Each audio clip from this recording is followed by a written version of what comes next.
300-pound dudes tackling you on a frozen field, the last thing you want to do is stay out there. Believe me, the Rams players were thinking about the jacuzzi at their team hotel, that they find it laughable, but more laughable if they totally disregard the trade whatsoever. This guy has transformed the balance of power in the Eastern Conference. And you could argue the entire defense is going to be absolutely ferocious next year. But if your number one priority is to win a Super Bowl, then J.J. Watt is making a grave mistake. To ride this Chad Henne experiment for an entire game, I might need a whole bottle of Hennessy just to get through that. Guy who's won 8 division titles, who's made 5 AFC championship appearances, who's reached the Super Bowl 3 times and has won 2 Super Bowls for this organization. Aaron Rodgers has only won 1 Super Bowl with Green Bay. Drew Brees has only won 1 Super Bowl with New Orleans. There's only 13 quarterbacks in NFL history that have won multiple Super Bowls, and Big Ben is one of those individuals.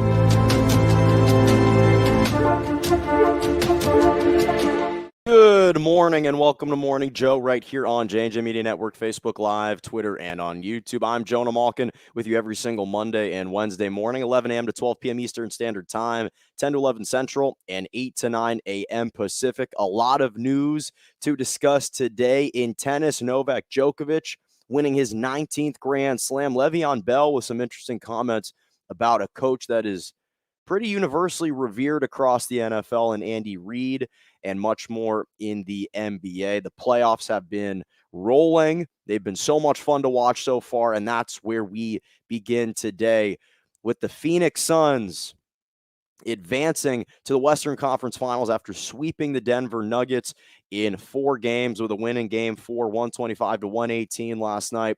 Chris Paul was fantastic. I'll touch on him. This is the first time the Phoenix Suns have reached the Western Conference Finals since 2010. We all remember what happened in 2010.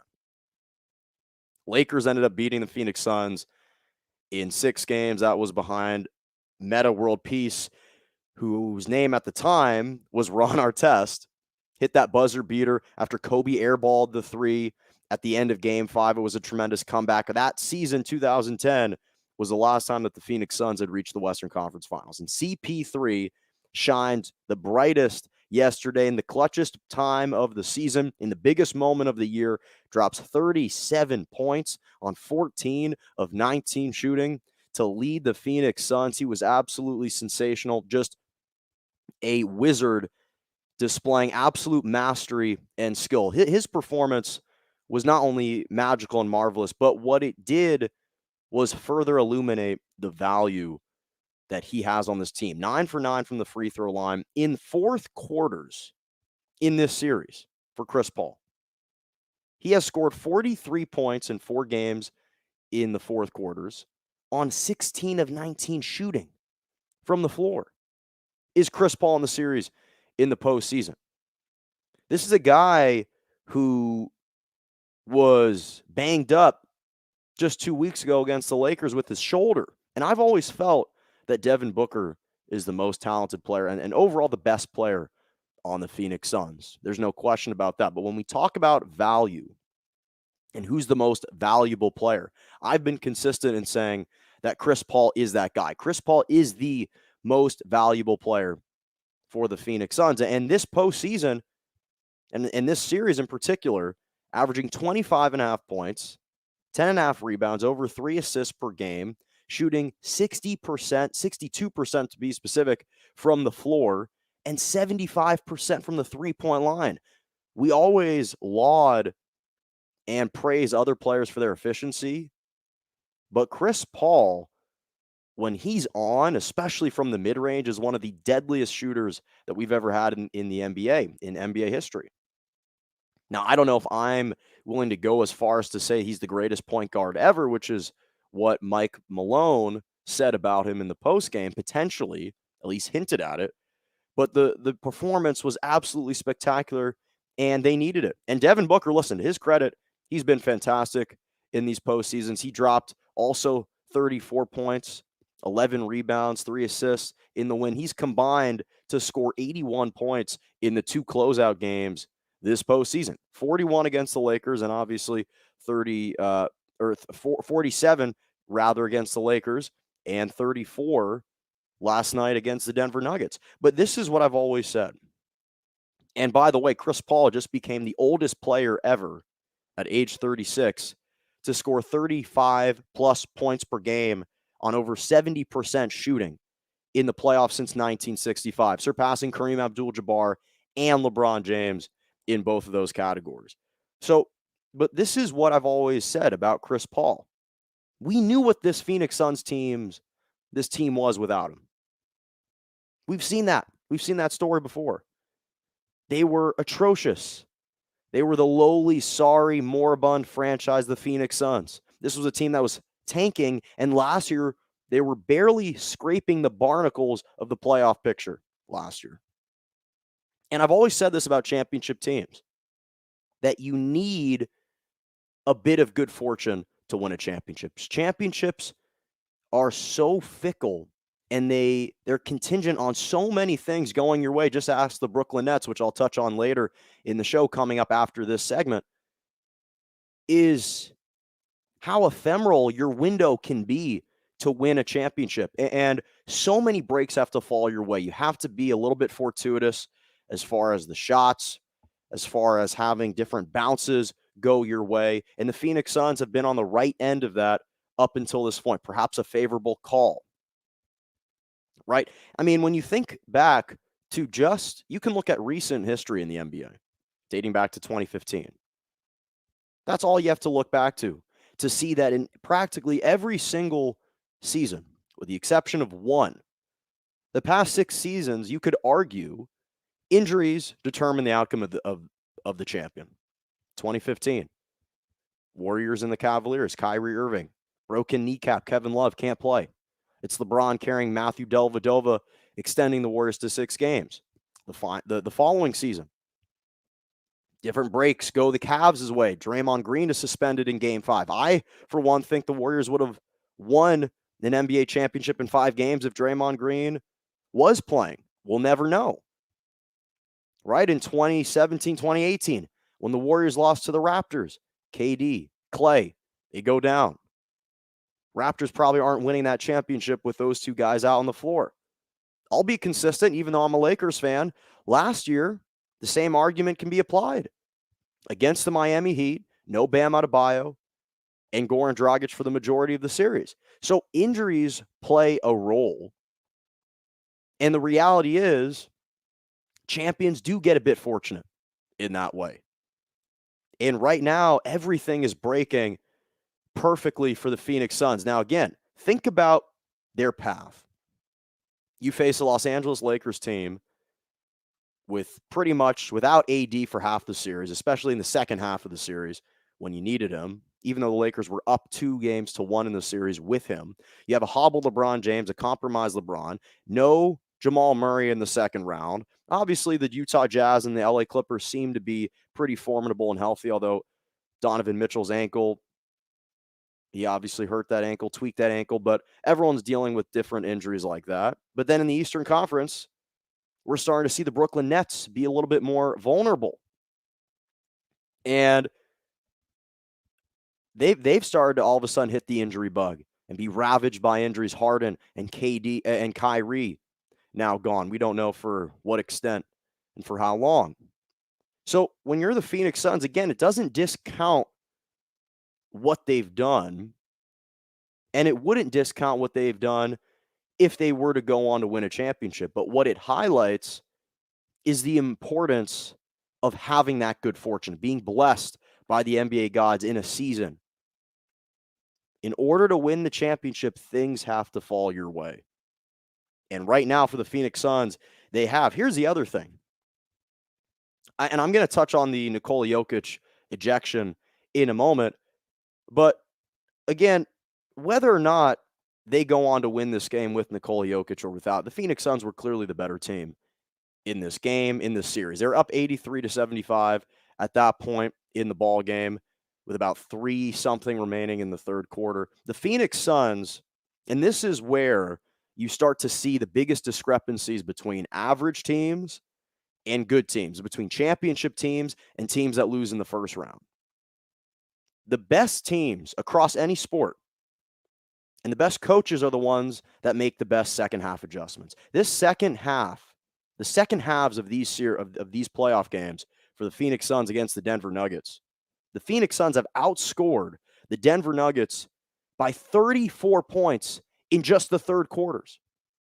In 4 third quarters, Phoenix Suns outscored the Denver Nuggets by 34 points. In the second halves of these games, the Suns outscored the Denver Nuggets by 42 points in the second half overall of this series.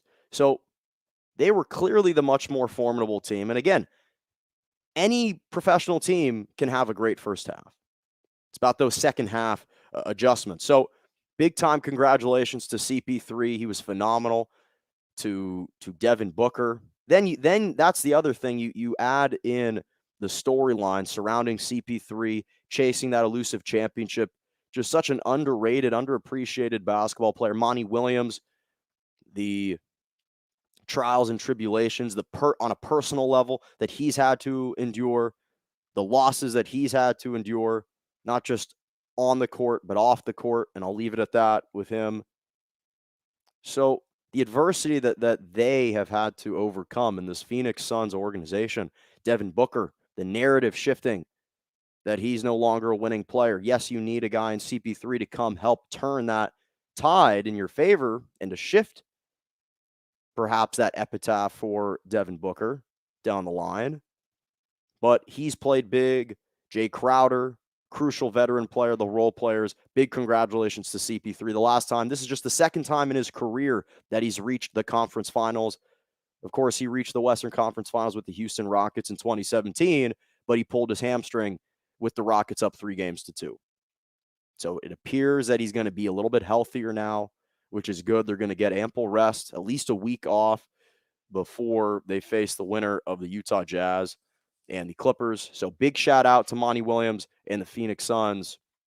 And a big shout out to the Denver Nuggets as well for battling and not making any excuses despite being without Jamal Murray. That was a big time loss for them. And speaking of losses, the Brooklyn Nets not only lost the Milwaukee Bucks last night, or yesterday, I guess during the day, 107-96. Kyrie Irving also tweaks his ankle. And this is what frustrates me, is I want to come on this show today and praise Giannis Antetokounmpo and the Bucks. I want to adulate them. I want to compliment their grit and their fight and their backbone, even though you could argue they should have lost, or arguably could have lost, Game 3, given how low of a scoring game it was.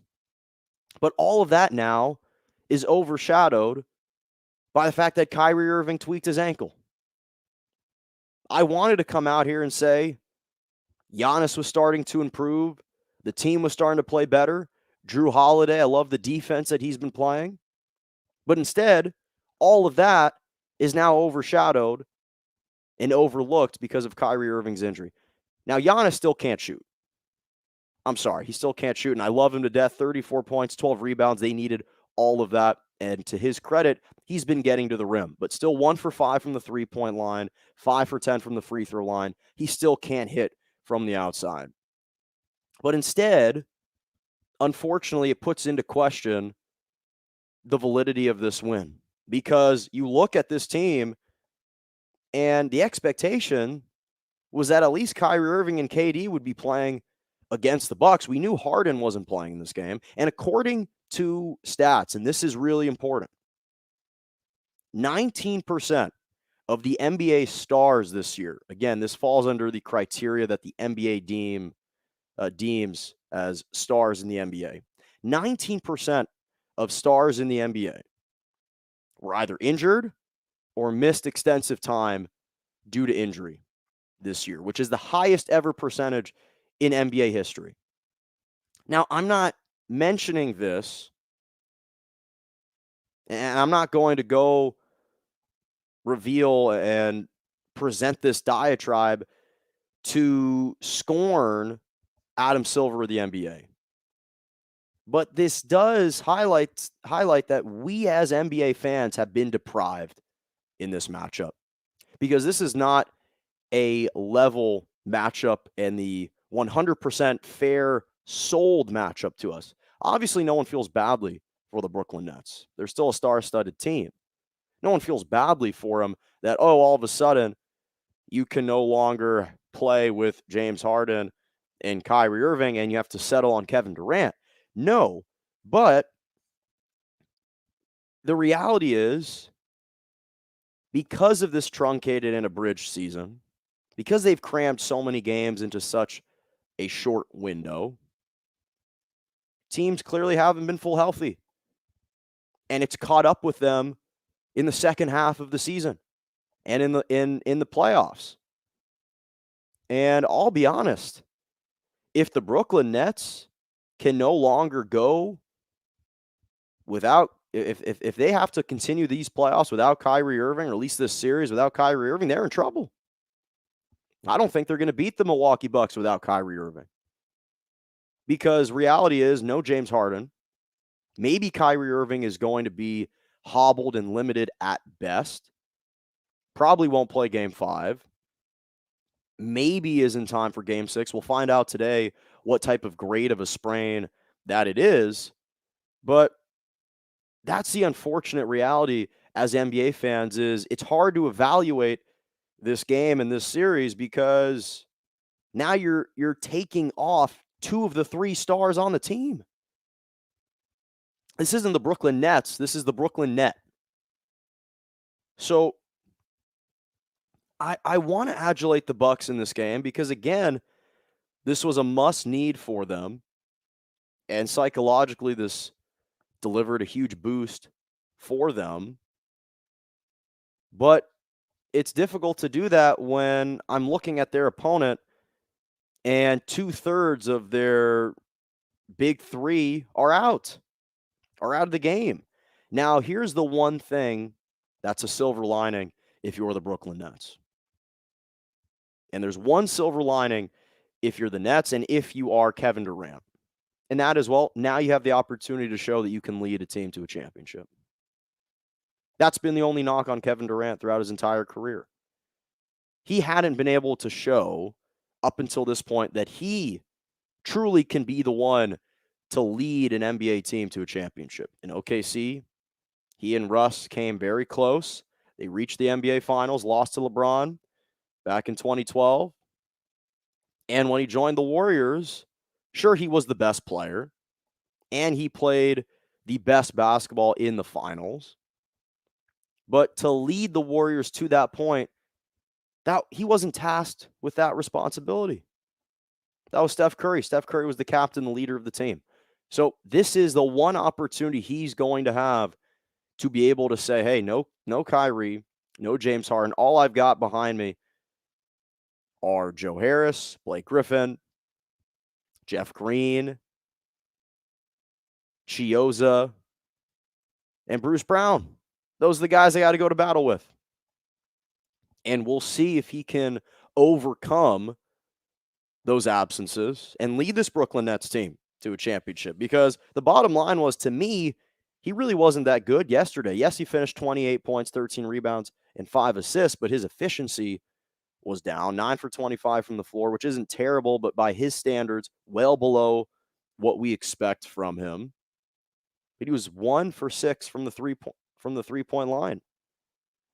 In fact, in Game 3, he started the game 1 for 6. He ended up heating up in the fourth quarter to finish 3 for 8, but he really hasn't been shooting the ball particularly well. And on the flip side, the Bucks were able to hit those shots from the outside this time. They didn't commit nearly as many turnovers, and now they could throw two bodies at Kevin Durant. And if you're Kevin Durant, you have to expect when you go back to Brooklyn, he's going to be double-teamed every single time. So I think that this could be monumental and perhaps a seismic shift in this series because, again, without Kyrie Irving, I don't see the Brooklyn Nets winning this series. Now, you could claim that that is harsh criticism or a pessimistic outlook on Kevin Durant, and it is nothing against Kevin Durant. But you're asking KD, and again, not that I feel badly for him. LeBron James has been asked to do this for years. But the reality is you're going up against Giannis, Drew Holiday, Chris Middleton, a deep Milwaukee Bucks team, and you're Kevin Durant. You've got no Harden, no Kyrie. Joe Harris is your second best player. Blake Griffin is your third best guy. Bruce Brown is your fourth. Chioza's coming off the bench. Mike James is playing. So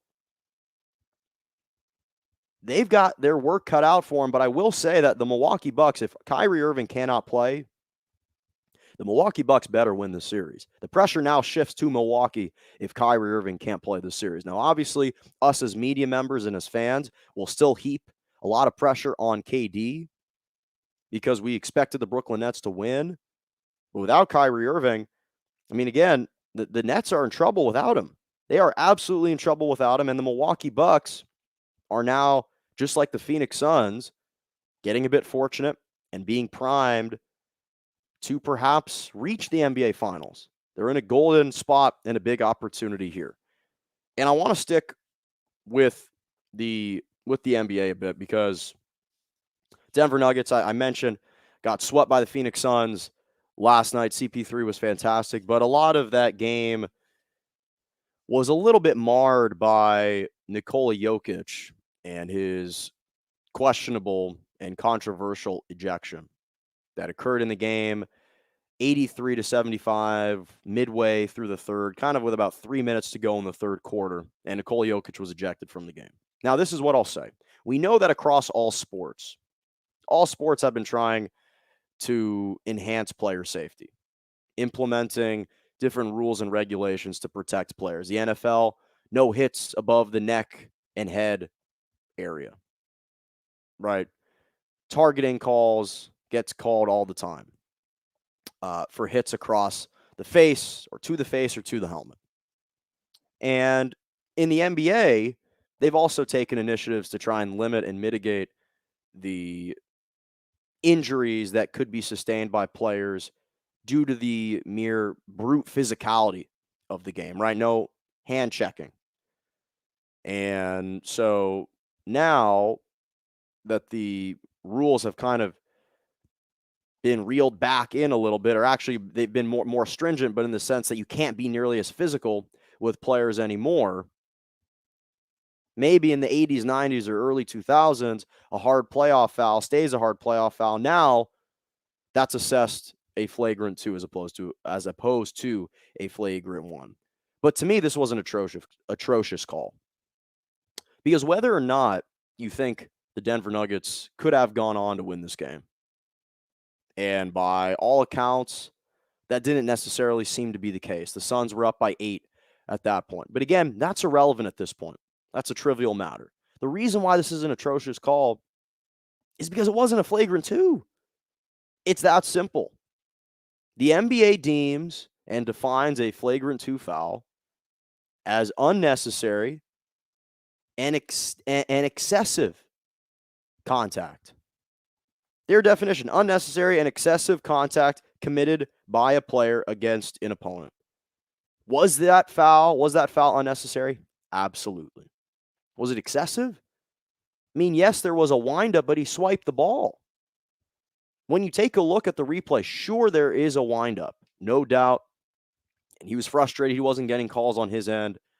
But for the refs to have the audacity and the gall in a playoff game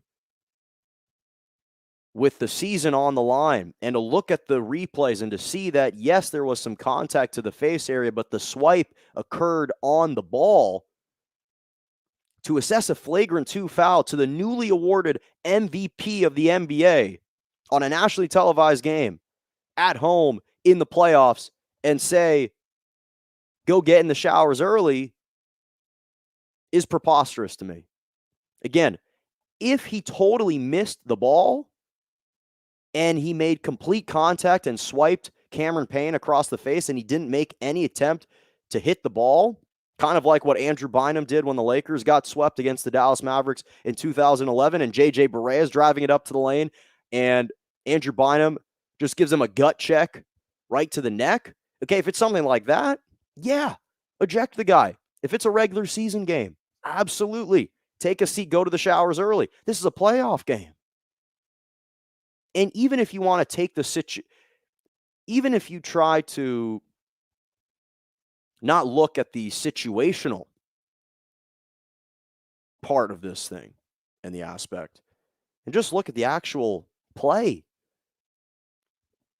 to me, I just think it's empowered some of these referees to the point where they feel like they can be invincible. Because if they look at a call, they kind of relish and salivate at the moment that they've got this power. And unfortunately, what this did, this call, was that you eliminate the biggest variable in sports and the biggest variable in the NBA, which is that the players get to decide the outcome. Now you're eliminating the players' factor in this, and instead you're stacking the deck in the favor of the Suns. I mean, it's a huge advantageous call. Now, again, I'm not claiming there was any collusion or anything like that. I'm not going to go overboard here or think that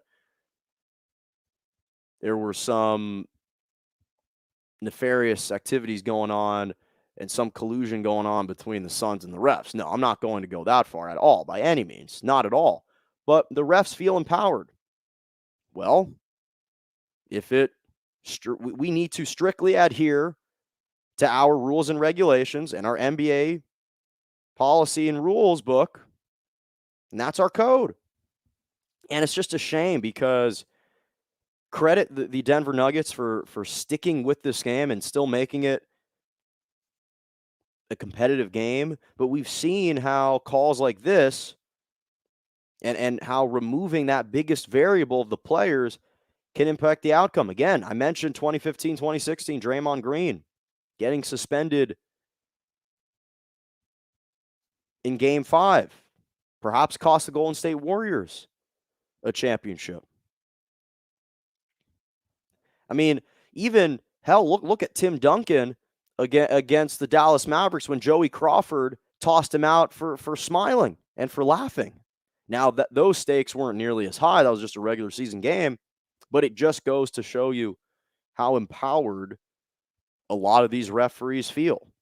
And so, again, even the Suns players and head coach Monty Williams was surprised by the ejection. So it's unfortunate that it kind of stained what was a tremendous year for Nikola Jokic personally, winning the MVP, and he was on pace to have another big performance. 22 points, 10 rebounds in 28 minutes, something like that. And again, the Phoenix Suns, I don't know if it would have pushed this series to a Game 5, maybe not. But let the players determine the outcome of the game. Don't remove that biggest variable, which is the players. And that's what was frustrating to me. Sticking with the NBA, Game 4 is tonight between the Clippers and the Utah Jazz and the Philadelphia 76ers and the Atlanta Hawks. Want to briefly preview Game 4 first of the Clippers and the Jazz. You know, this Clippers team has probably been the most difficult team to evaluate all postseason. I mean, this is Dr. Jekyll and Mr. Hyde. One day you think you know what this team's going to give you. The next day, you don't. And I will say this about the LA Clippers, because entering this postseason, to me, they had the most pressure heaped onto them. And to their credit, they answered the call in round 1. It wasn't in the fashion that we all expected, but the reality is they beat the Dallas Mavericks in the first round. Now they're into round 2. But this is a different, and they blew out the Jazz in Game 3. That absolutely had to happen. And they really just pulled away fourth. I think the score is a little bit misleading for how nip and tuck, for the most part, not really nip and tuck, but the game was a little bit tighter than the score would suggest. But this Clippers team, two very different scenarios trailing 0-2 to the Dallas Mavericks as opposed to the Utah Jazz. And it's not for the mere fact that, okay, you lost the first 2 games at home against Dallas and you had to go on the road and beat basically 2.5 guys out of 5. You beat Luka Doncic, and then some combination and amalgamation of Dorian Finney-Smith, Tim Hardaway Jr., and Jalen Brunson, who really were the 3 only guys that showed up for the Dallas Mavericks this postseason. Maybe Boban Marjanovic for 2 games. Kristaps was irrelevant. He didn't play. Dwight Powell didn't play. Josh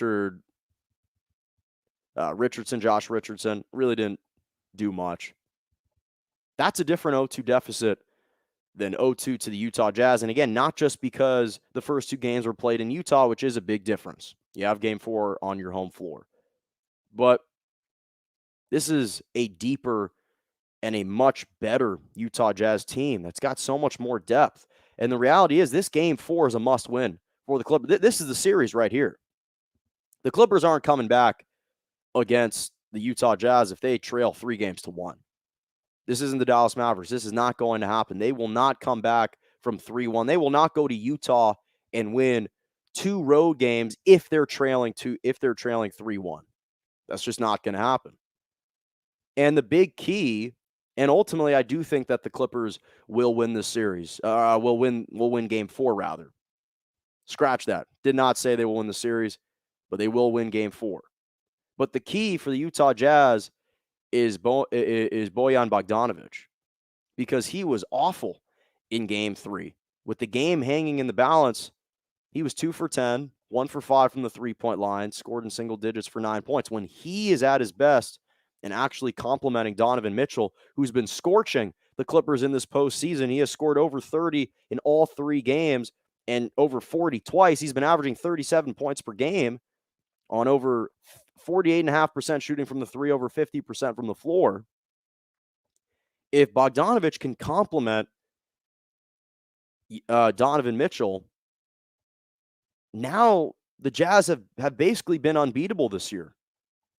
But the reason why I think the Clippers will win game 4 is because Donovan Mitchell is obviously having to tolerate the pain that he's dealing with and managing the pain in his ankle. Mike Conley's not playing.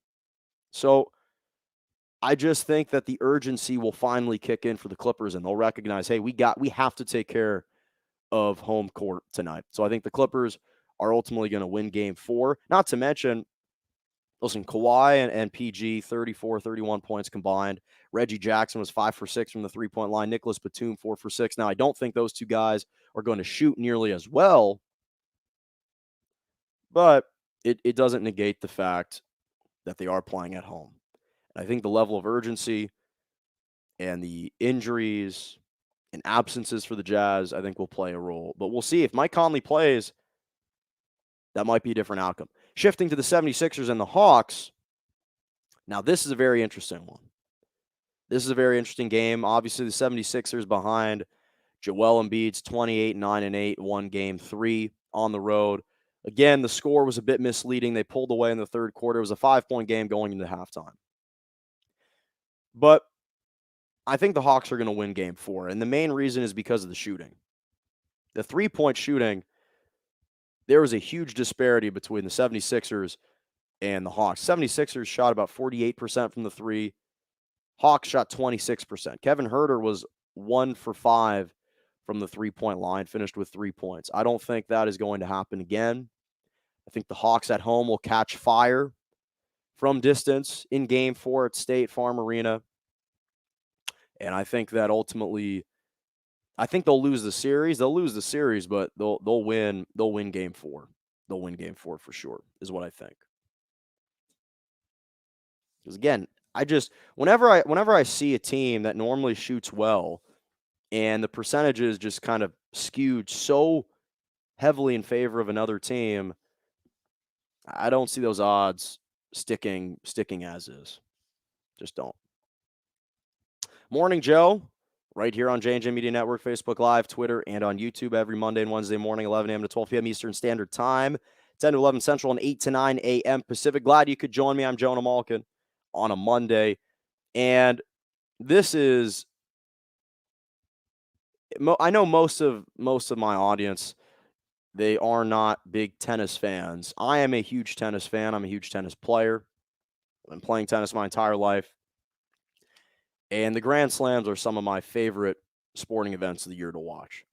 And Novak Djokovic yesterday wrapped up the French Open by winning at Roland Garros, claiming his 19th Grand Slam for his career.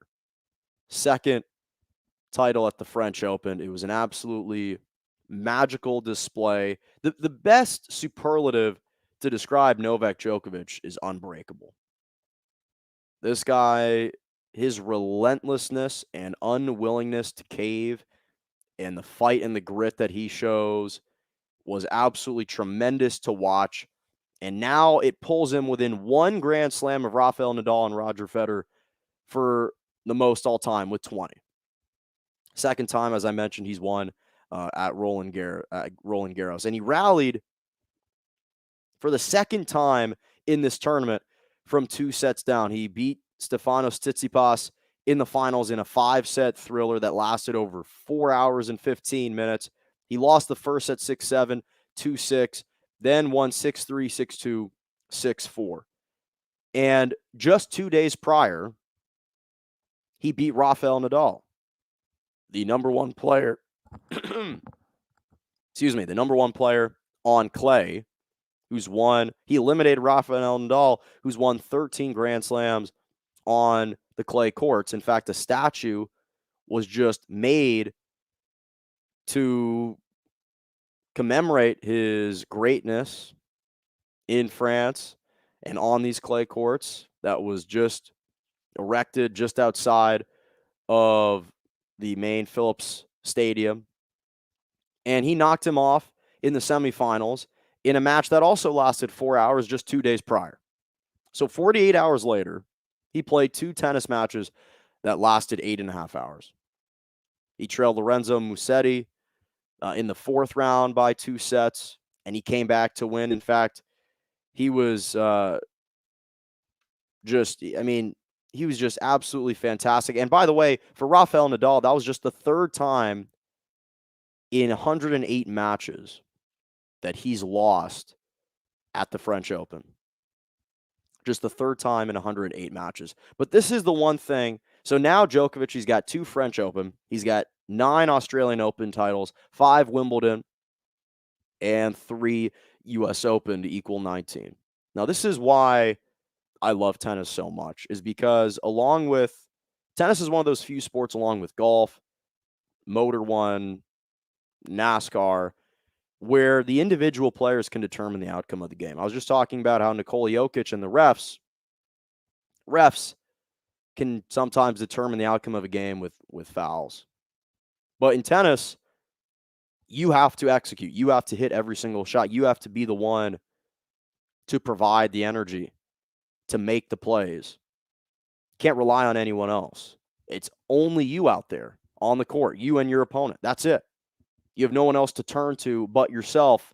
If you need to step up, if you're trailing, you need to create the play. You need to create the magic for yourself. And Novak Djokovic, the one thing that I've always admired about him, he's the best returner of serve that I've ever seen. He literally gets to everything. His ability, the pliability of this guy on his return of serves is second to none, because he'll get back every single shot.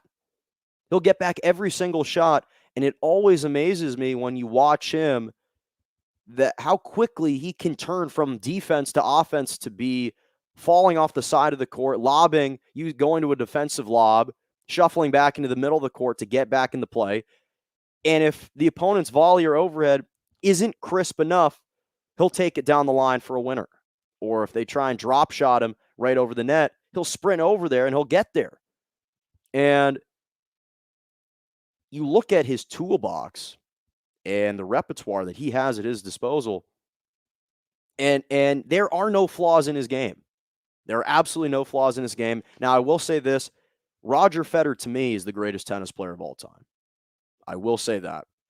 I think that sometimes it's a little bit misleading when you look at the head-to-head matchups, because many of those matchups came in some of the later years of Federer. there is at least a 6-year age difference between Novak and Federer. So Federer was playing Novak Djokovic oftentimes out of his prime and in Djokovic's prime. But I will say this. Novak Djokovic, it's hard to argue against him being the greatest player of all time. He is putting together a resume that right now has been percolating for years. And to me, I understand he's only one Grand Slam short of Rafael Nadal, but to me, I think I have him ahead of Rafael Nadal precisely because 13 of Rafael's 20 Grand Slams came on the clay courts. Only seven Grand Slams across the other 3. And you look at Federer and you look at Djokovic, they've demonstrated dominance and consistency across all the other 3 courts that you can play on. The Australian hard court, US Open hard court, and Wimbledon's obviously grass. But I've just been so impressed. We are so lucky and blessed. Generic fans, casual fans, they don't understand that we're watching the 3 greatest tennis players of all time, at least on the men's side. Actually, in the women's side too, with Serena Williams. We're watching the greatest tennis players of all time. And it's important to appreciate those players. And to watch Djokovic battle and grind the way that he did was nothing short of spectacular. Again, if he doesn't have a temper tantrum, that's the biggest issue. The only flaw in his game is mentally, perhaps with his temper, because if he doesn't go berserk in the U.S. Open, and if he's not disqualified and he doesn't decide to hit a line judge with a ball straight into the neck, he probably wins that U.S. Open, given that Rafael Nadal and Roger Federer weren't playing in the tournament. And right now, he could be sitting at 20 Grand Slams, potentially. So we'll see what happens at Wimbledon in 2 weeks. That's going to take place in 2 weeks. I know Federer pulled himself out after advancing to the 4th round.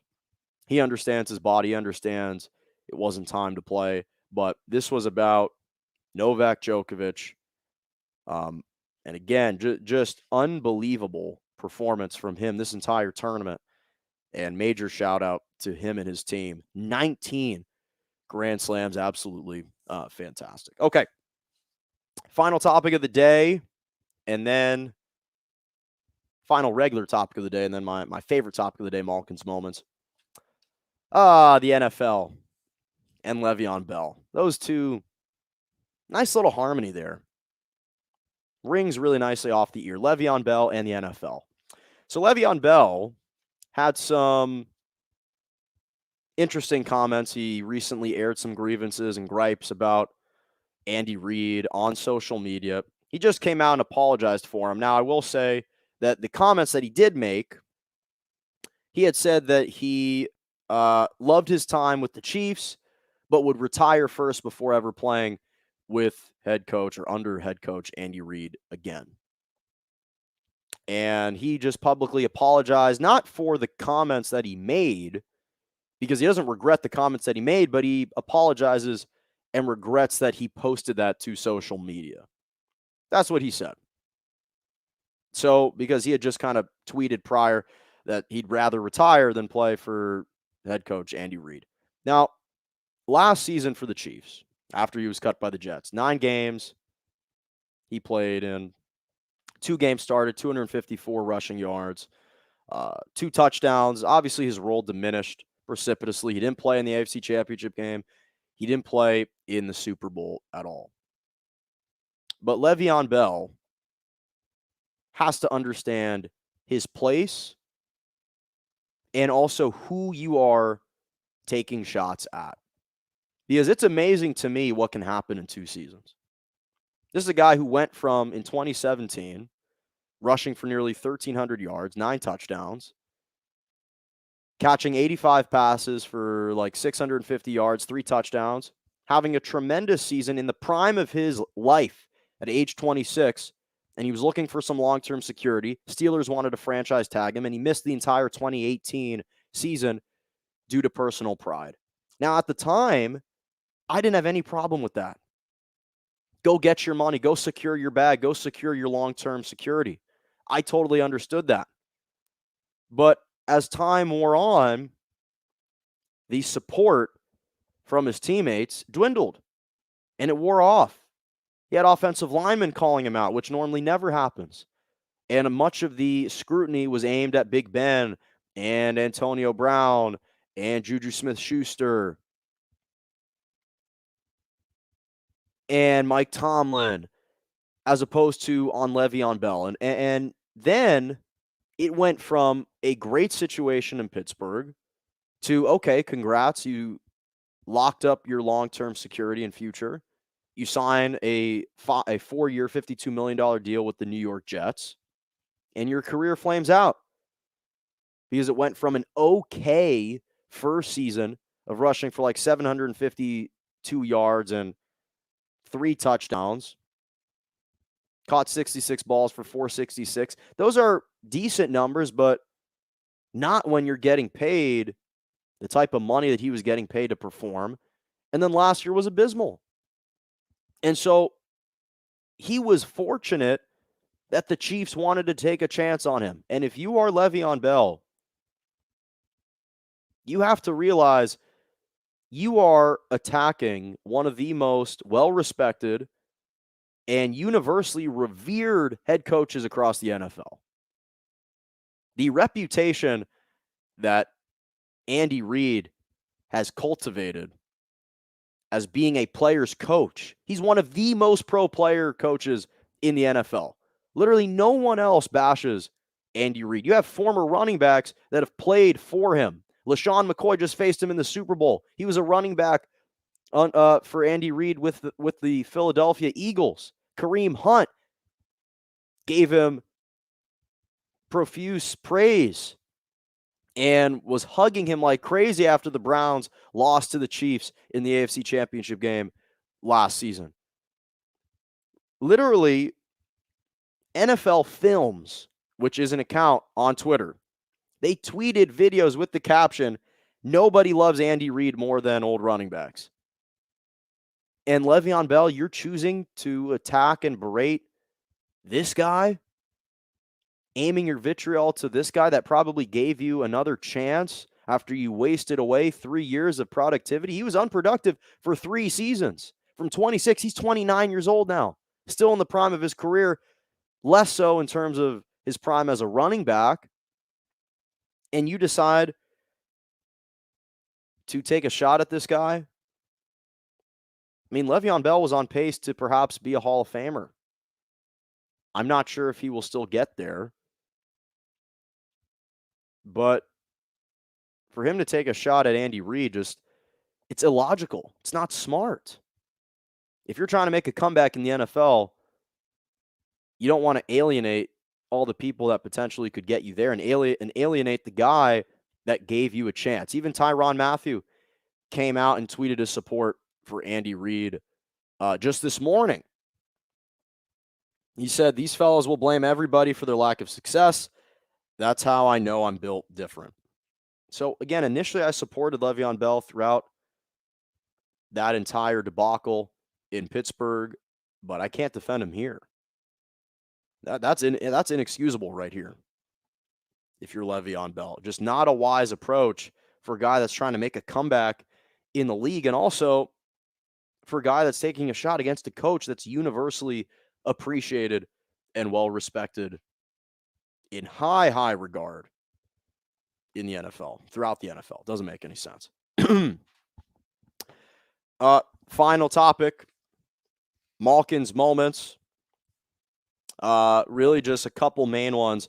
Have to stick first with the French Open in tennis. Novak Djokovic, again, I talked about it, winning his 19th Grand Slam, his second at the French Open. Just an unbelievable accomplishment, pulling him within one Grand Slam of Rafael Nadal and Roger Federer.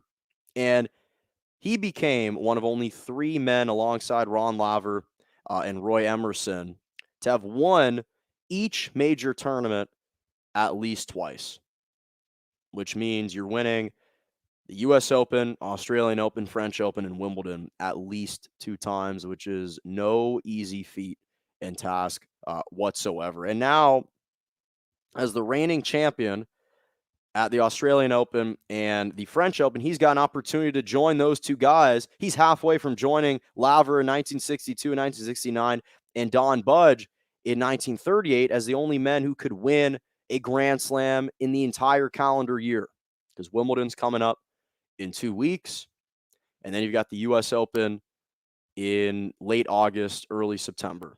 To win all 4 Grand Slams in a calendar year, he's halfway there. He's almost done it before, and he's halfway there.